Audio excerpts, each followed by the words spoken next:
Welcome to the Audio Description Narrators of America Know Your Narrator series. Today we have a very special guest, Kevin Thompson, who is the founder of the Audio Description Discussion Group on Facebook, among many other, I'm going to say advocacy or cheerleading audio description quality and excellence. How do I introduce you, Kevin? I think advocacy is better than cheerleader. You don't like the cheerleader word? Fair enough. Fair enough. The advocacy of Kevin Thompson and the Audio Description Discussion Group on Facebook, which in the course of just a little over a year has grown to over 500 decision makers in the audio description world, whether it's studios or people who use audio description as audiences or people who just care about it. It seems like it's got quite a diverse group of participants. Every day I look at that group, it amazes me how much it has grown. And whenever I see people post for the first time, that just, it just enhances the feeling all the more. If I'm honest, when I first started this whole thing, I had no idea what it would turn into. But the more it grew, the more passionate I became about it. And I'm just very thankful every day that people continue to, be interested and want to join and want to participate. It means a lot. And it really makes me feel good about making the decision to do this in the first place. There's nothing like this on Facebook. And I really felt like creating a safe place for people to talk about audio description, whether they have good things or bad things to say about it. It's an open forum for whoever wants to contribute. And I'm just glad that people are taking advantage of that. Do you think that growth came from that open forum? Like, where do you think the growth has come from? I think the growth has come from the open forum, but it has also come from all of the people who have talked about it and who have spread the word and who have encouraged people to join. It's just amazing to me the different types of people that we have, as you said, from narrators to writers to studio owners to just regular people who enjoy audio description, who get, something out of it.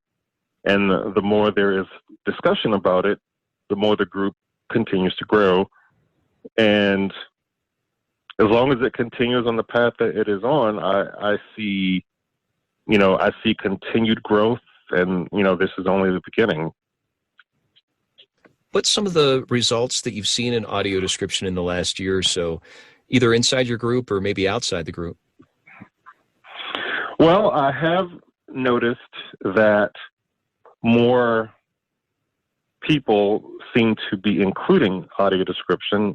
I still think we have a long way to go with that, but the number of TV shows that have description continue to increase every year, and just about every new streaming service that has come out in the last year had audio description, from Apple Plus to Disney Plus, pretty much right off the bat.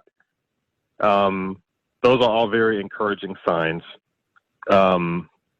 It really has come a long way from the very first TV show I ever watched with description 8 years ago, all the way back to the very first movie I ever watched with description about 17 years ago.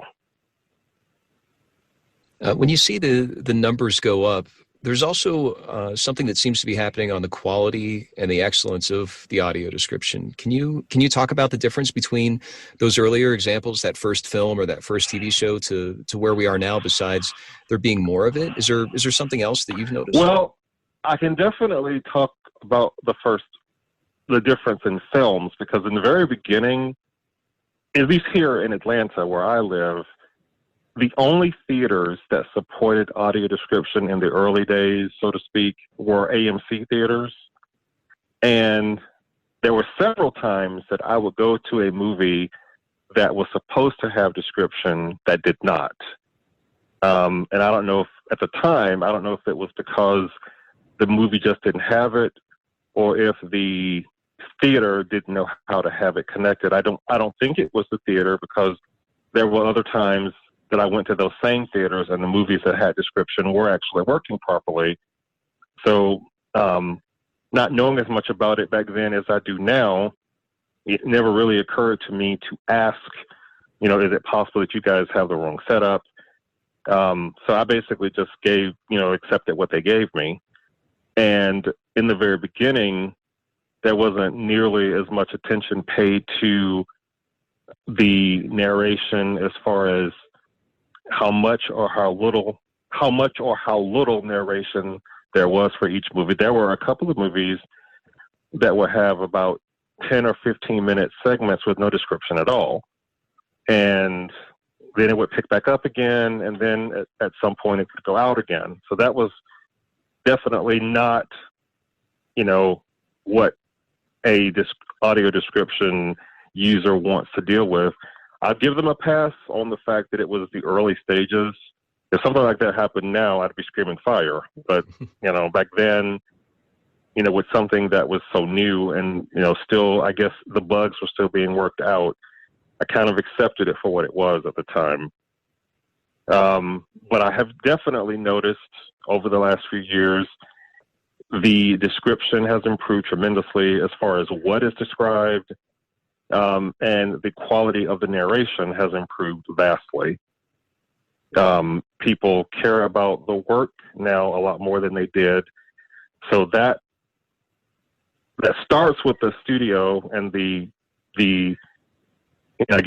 narrator, the writers and the people that own the studios, but it also has a lot to do with who's narrating. And the pride that they, take in the work that they do and the narration that they provide. And there's a lot of elements, it sounds like, between the narrator and also specifically the writer and the people that are making the decisions to even include it, that these are all correct different elements. What are your expectations, or what are you finding in your group the audience's expectations are as far as what that means now? For example, what would you not accept, or what do you expect? I think let's keep it positive. What do you expect when you have an audio description film or TV show? I expect the narration to fit the show. I expect the person doing the narration to use the necessary inflections needed to sort of, describe the scene that they are describing. In other words, if the scene is a maudlin or sad scene, I kind of expect the narrator to mirror that in his or her voice, just as I would if it's intense or action-packed or happy. You need somebody who is going to be able to paint that picture for you, not just by, reading the words that they have been written for them, but also with the way they speak about that particular scene. And I've seen that improve a lot over the years. And I can only hope that it continues to get better as time goes on. With all these experiences that you've had as a audience member using audio description, as well as your expertise just by being a founder of this group, how have you had any experiences recently, either because of the group or because of your engagement with the audio description world, that's allowed you to make more direct contributions to audio description? Can you name any examples that you've been a part of? Well, I have been a part of guiding new voice talents in audio description. That was quite an honor. Giving feedback and critiquing to about 5 different people, or 5 or 6 different people, on the scene that they were narrating and what they did well and what they could improve upon. And that is certainly something that I hope to continue to do more of, because I think that who best to get your input from than somebody who utilizes the service on a daily basis. Did you find that the narrators received that feedback? Yes. Based on the responses that I got back, I really felt like it was something that they appreciated and something that they took to heart. Very cool. Where would you love to see audio description go? It sounds like you said, it's headed in the right direction with a lot of steps to go. But what's the Kevin Thompson dream world of audio description? Well, that's a loaded question. Sure is. I know you can handle it. I guess the Kevin Thompson dream world would be a all-inclusive audio description panel of people for every network and or film studio, where the people who make the decisions can go to this network or go to this panel and get them to give input on, what needs to be described, what doesn't need to be described. I would also like to see just a more connected, more of a connection between the studios and the networks and the people that support the studios and the networks. We as the audio description consumers should have more of a hands-on say in what happens, and it shouldn't be so difficult to track down the right person to talk to about A, B, or C.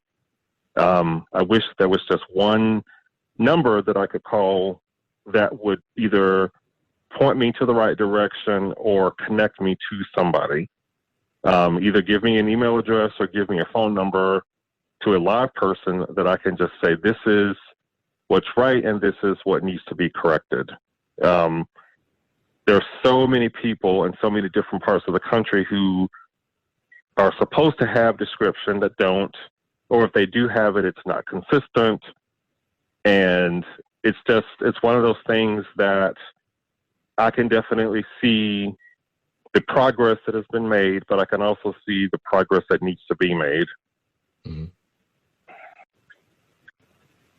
Is there anything else you'd like to share with our audiences? I guess if I had to share anything, I would say if you are an audio description consumer and you like something or don't like something, don't be afraid to let people know. Try to find out how to reach your local affiliates of the networks. Let them know how much you appreciate the service, but also let them know what they can do to improve it.